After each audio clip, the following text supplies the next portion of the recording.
kerajaan akan mengambil langkah intervensi untuk menangani isu bekalan dan kenaikan harga ubat-ubatan serta peranti perubatan termasuk meneroka sumber alternatif bahan lain susulan krisis tenaga global.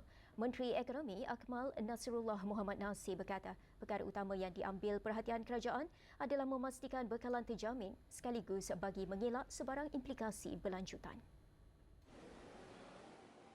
Katanya ini penting memandangkan kebanyakan barangan termasuk ubat dan peranti perubatan menggunakan tenaga bahan api sebagai elemen atau input utama yang memberi kesan kepada kenaikan kos penghasilannya. Sehubungan itu, beliau berkata, bagi peranti perubatan misalnya, wajar diperoleh daripada industri yang tidak menggunakan resin sebagai bahan pembuatan.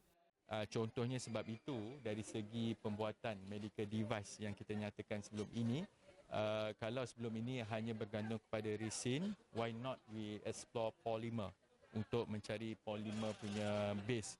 Beliau berkata demikian selepas merasmikan Majlis Kecemerlangan Akademik dan Perasmian Naik Taraf Padang Sekolah di SMK Taman Pelangi pada Sabtu. Beliau mengulas mengenai langkah yang diambil kerajaan bagi menangani isu bekalan dan kenaikan harga ubat-ubatan serta peranti perubatan susulan krisis tenaga global. Bagaimanapun peranti perubatan menggunakan bahan seperti polimer perlu mendapat pengiktirafan atau pensijilan sebelum boleh digunakan untuk sektor kesihatan negara ini. Kerajaan menjangkakan Jun dan Julai depan sebagai waktu kritikal untuk melihat dari segi memastikan bekalan bahan api selain barangan lain turut terjamin.